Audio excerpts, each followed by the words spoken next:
ಹಾಗಾದ್ರೆ ಮುಂದೆ ಜರ್ನಿ ಹೇಗೆ ತಗೊಂಡ್ ಬಂದ್ರಿ ಅದನ್ನ? ನೋಡಿ ಈಗ ಇನ್ನೇನಾಗುತ್ತೆ ಅಂದರೆ ನನ್ನ ತಾಟು ಅವ್ನ ತಾಟು ಒಂದೇ ಥರ ಇತ್ತು. ಆಮೇಲೆ ಆ ಒಂದೇ ತಾಟ್ ಇರೋರಿಗೆ ಒಂದೇ ತಾಟು ಸಿಕ್ಬಿಟ್ರೆ ಏನಾಗುತ್ತೆ, ಕೆಲಸಗಳು ಜಾಸ್ತಿ ಆಗುತ್ತೆ. ಈಗ ಇಮ್ಯಾಜಿನೇಷನ್ ಹೆಂಗಪ್ಪ ಅಂತ ಹೇಳಿದ್ರೆ, ಈಗ ನಾನೇನೋ ಒಂದು ಮಾಡಬೇಕು ಅಂತ ಅನ್ಕೊಂಡಿರ್ತೀನಿ, ಆ ಮಾಡ್ತೀನಿ ಅಂತ ಒಳಗಡೆ ನುಗ್ದಾಗ ಏನಾಗುತ್ತೆ ಅಂದ್ರೆ ನನ್ನ ತಾಟು ಅವಂದೇ ಇರಬೇಕಲ್ಲ, ಇಬ್ರಿಗೂ ಕನೆಕ್ಟ್ ಆಗ್ಬಿಡ್ತು. ಒಂದು ಸಿಚುವೇಶನ್ ಯಾವುದೋ ಲೋ ನವೀನ್ಗೆ ಒಂದು ಡೈಲಾಗ್ ಬರೀಬೇಕಾಯಿತು, ಕಾಮಿಡಿ ಡೈಲಾಗು. ಅಲ್ಲಿ ಯಾವುದೋ ಒಂದು ಡೈಲಾಗ್ ಪ್ರಸ್ತಾಪನೆ ಮಾಡಿದ್ರು. ಹಾಗಾಗಿ ಇಲ್ಲಿ ಒಂದು ಡೈಲಾಗ್ ಕೇಳಿದ್ರು, ಅದೊಂದು ಸ್ವಲ್ಪ ನಾರ್ಮಲ್ ಆಗಿತ್ತು, ಎಲ್ಲ ನಗೋದ್ರು. ನಾನೊಂದು ಕೌಂಟ್ರ್ ಕೊಟ್ಟೆ, ಅದು ಬಿದ್ದು ಬಿದ್ದು ನಕ್ಕರು ಎಲ್ಲ. ಹೇಳ್ಬೋದಾ ಸರ್ ಯಾವ್ದಂತ? ಮೀಡಿಯಾಗೂ ಅದನ್ನ ಹೇಳಿದ್ರಿ ಮೇಡಮ್, ಪಾಪ ನೀವು ಹುಡುಗಿ ನಿಮ್ಗೆ ಹೆಂಗೆ ಹೇಳೋದು ಅದನ್ನು ಬೇಡಿ. ಸೊ ಅದು ಪಿ ಔಟ್ ಅಂತೇಳಿ ಒಂದು ಶಾರ್ಟ್ ಮೂವೀಸ್ ನೋಡಿದ್ರೆ ನಿಮಗೆ ಅದು ಗೊತ್ತಾಗ್ಬಿಡ್ತದೆ. ಅದು ಬಾಲು ಅದು ಬಂದು ಕೇಳ್ತಾನೆ, ಓ ಶ್ರೀರಮಣ ಓಹೋ ನಿನ್ನ ಮನೇಲೇ ಇದೆಯಾ, ಆ ಬಾಲು ಊರಲ್ಲೆಲ್ಲ ಹುಡುಕ್ತಾವನೆ ಅಂತ ಅವ್ನು ಕೇಳ್ತೀನಿ. ನಾನು ಇದ್ಕೊಂಡು ಯಾವ ಬಾಲು ಅಂತ ಕೇಳ್ತೀನಿ, ಅವ್ನು ಬೇರೆ ಬಾಲು ಅಂತ ಹೇಳ್ಬಿಡ್ತಾನೆ. ಸೊ ಅದಕ್ಕೆ ಕೌಂಟ್ರು. ಸೊ ಏನು ಕೇಳ್ತೀನಿ ಅಂತ ಹೇಳಿದ್ರೆ ಅಲ್ಲಿಂದ ಅವ್ನು ಬಾಂಡಿಂಗ್ ಸ್ಟಾರ್ಟ್ ಆಗಿತ್ತು ನನಗೆ.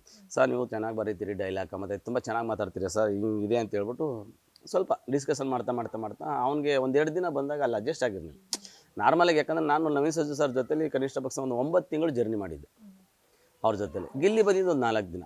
ಗಿಲ್ಲಿ ಯಾವತ್ತು ನನಗೆ ಪರಿಚಯ ಆದ, ಅಲ್ಲಿಂದ ಅವನಿಗೆ ನಂಗೆ ಜಾಸ್ತಿ ಹಚ್ಕೊಬಿಟ್ಟ, ಕ್ಲೋಸ್ನೆಸ್ ಜಾಸ್ತಿ ಆಗ್ಬಿಟ್ಟು ನನ್ನ ರೂಮ್ಗೆ ಬರೋದು, ನನ್ನ ರೂಮಲ್ಲೇ ಇರೋದು, ನಾನೇ ಕರ್ಕೋಗಿ ಲಗ್ಗೆರಿಗೆ ಬಿಡ್ತಿದ್ದೆ, ಅವ್ನು ಕರ್ಕೋಗಿ ಬಿಟ್ಬಿಟ್ಟು ಬರೋದು. ಎಷ್ಟೋ ಸರಿ ನೀನೇ ಹೋಗಪ್ಪ ಅಂದ್ರೆ ಇಲ್ಲ ಹೋಯ್ತು ನಾನು ಕರ್ಕೊ ಬಿಡಲೇಬೇಕು ನೀವು ಅಂತೇಳಿ ಕರ್ಕೋಗೋನು. ಹಿಂಗೆ ಅವನು ನಂದು ಬಾಂಡಿಂಗ್ ಸ್ಟಾರ್ಟ್ ಆಗಿತ್ತು. ಆ ಬಾಂಡಿಂಗ್ ಸ್ಟಾರ್ಟ್ ಆಗಿ ಫಸ್ಟ್ ಶಾರ್ಟ್ ಮೂವಿ ಮಾಡಿದ್ದೆ ಪಿ ಔಟ್. ಓಕೆ. ಕಂಟೆಂಟ್ ಎಲ್ಲ ನಾವು ಡಿಸ್ಕಷನ್ ಮಾಡಿದ್ವಿ. ಈಗ ಹಳ್ಳಿಗಳ ಕಡೆ ಏನು ಮಾಡ್ತಾರೆ, ರೋಡಲ್ಲೇ ಕೂತ್ಕೊಂಡು ಡ್ರಿಂಕ್ಸ್ ಮಾಡ್ಬಿಡೋದು, ಅಲ್ಲೇ ಕೂತ್ಕೊಂಡು ಬಿದ್ದು ಹೋಗೋದು. ಆಮೇಲೆ ಎಷ್ಟೋ ಜನ ಕುಡಿದ್ಬಿಟ್ಟು ಅವ್ರ ಮನೆಗೆ ಹೋಗಿರಲ್ಲ, ಬೇರೆಯವ್ರ ಮನೆಗೆ ಹೋಗ್ಬಿಟ್ಟಿರ್ತಾರೆ. ಸೊ ಈ ಥರದ್ದೆಲ್ಲ ಒಂದು ಇನ್ಸಿಡೆಂಟ್ಗಳು ಏನಿರುತ್ತೆ ಎಲ್ಲ ಕ್ಯಾಚ್ ಮಾಡಿದ್ವಿ ಕೂತ್ಕೊಂಡು. ಚೆನ್ನಾಗಿರುತ್ತಲ್ಲ ಅಂತ ಹೇಳ್ಬಿಟ್ಟು ಅದನ್ನು ಮಿಕ್ಸ್ ಮಾಡ್ಕೊಂಡು ರೋಡಲ್ಲಿ ಕೂತ್ಕೊಂಡು ಎಣ್ಣೆ ಹೊಡಿತೀವಿ ಅಂತ ಹೇಳ್ಬಿಟ್ಟು ಅದನ್ನು ಮಾಡಿದ್ವಿ. ಅದು ಒಂಥರ ಬೇರೆ ರೀತಿ ನಮಗೆ ಬ್ರೇಕ್ ಸಿಕ್ತು. ಆಮೇಲೆ ನನಗೆ ಅವ್ರಿಗೆ ಜೆಲ್ ಚೆನ್ನಾಗಿ ಅಡ್ಜಸ್ಟ್ ಆಗ್ಬಿಡ್ತು, ಮ್ಯಾಚ್ ಆಗೋಯ್ತು. ಡೈಲಾಗ್ ಡೆಲಿವರಿಲಿ ಮತ್ತು ಆ್ಯಕ್ಟಿಂಗಲ್ಲಿ ನ್ಯಾಚುರಲಾಗಿ ಮಾಡೋಕ್ಕೆ ಸ್ಟಾರ್ಟ್ ಮಾಡಿಬಿಟ್ವಿ. ಅಷ್ಟೇ ರಿಯಲ್ಸಲ್ಲಿ ಮಾಡ್ತಾಯಿದ್ವಿ ನಾವು. ಅದನ್ನು ಮಾಡ್ಕೊಂಡು ಅದಾದಮೇಲೆ ಪಿ ಔಟ್ ಆದಮೇಲೆ ನಾವು ನಲ್ಲಿ ಮುಳೆ ಮಾಡಿದ್ವಿ. ನಲ್ಲಿ ಮುಳೆ ಜಾಸ್ತಿ ಜನರನ್ನ ತಮ್ಮ ಕಡೆ ಟೈಟಲ್ ಇರಲಿಲ್ಲ, ಅದು ಬೇರೆ ಟೈಟಲ್ ಇಟ್ಟಿದ್ದು. ನಾವು ಕೂತ್ಕೊಂಡು ಡಿಸ್ಕಸ್ ಮಾಡ್ಬೇಕಾದ್ರೆ ಈ ಕಾನ್ಸೆಪ್ಟೇ ಮೂಳೆಗೋಸ್ಕರ ಐತೆ, ಇದು ಮೂಳೆ ಅಂತಲೇ ಇಟ್ಬಿಡೋಣ, ನಲ್ಲಿ ಮುಳೆ ಅಂತ ಹೇಳ್ಬಿಟ್ಟು ನಲ್ಲಿ ಮುಳೆ ಅಂತ ಫೈನಲ್ ಮಾಡಿದ್ವಿ. ಅದರಲ್ಲಿ ಅವನಿಗೂ ನನಗೂ ಗಲಾಟೆ ಆಗೋಂಥ ಸೀಕ್ವೆನ್ಸ್ ಇದೆಯಲ್ಲ, ಅದು ಸಕ್ಕತ್ತಾಗಿ ವರ್ಕೌಟ್ ಆಗೋಯ್ತು. ಅದು ನಾವು ಅಷ್ಟೊಂದು ರೀಚ್ ಆಗುತ್ತೆ. ಆಮೇಲೆ ಇನ್ನೊಂದೇನಪ್ಪ ಅಂದರೆ, ನಾವು ಕಾನ್ಸೆಪ್ಟ್ ಮಾಡಬೇಕಾದಾಗ ಇದು ಗೊತ್ತಿದ್ದು ನಮಗೆ, ಈ ಡೈಲಾಗ್ ಎಲ್ಲೆಲ್ಲಿ ಪಂಚ್ ಮಾಡಬೇಕು, ಎಲ್ಲೆಲ್ಲಿ ಏನೇನು ಮಾಡಬೇಕು ಅಂತ ಡಿಸ್ಕಷನ್ ಮಾಡ್ತಿದ್ವಿ. ಅದನ್ನು ಪಂಚ್ ಮಾಡ್ತಾಯಿದ್ವಿ ನಾವು. ಅದಾದಮೇಲೆ ನಲ್ಲಿ ಮುಳೆ ಆದಮೇಲೆ ರಾಂಗ್ ಸೈಡ್ ರಂಗನಾಥ ಮಾಡಿದ್ವಿ. ನೋಡಿ, ಅದು ಫೇಸ್ಬುಕ್ ಕಂಟೆಂಟ್ ಎಕ್ಸ್ಪೆಷಲ್.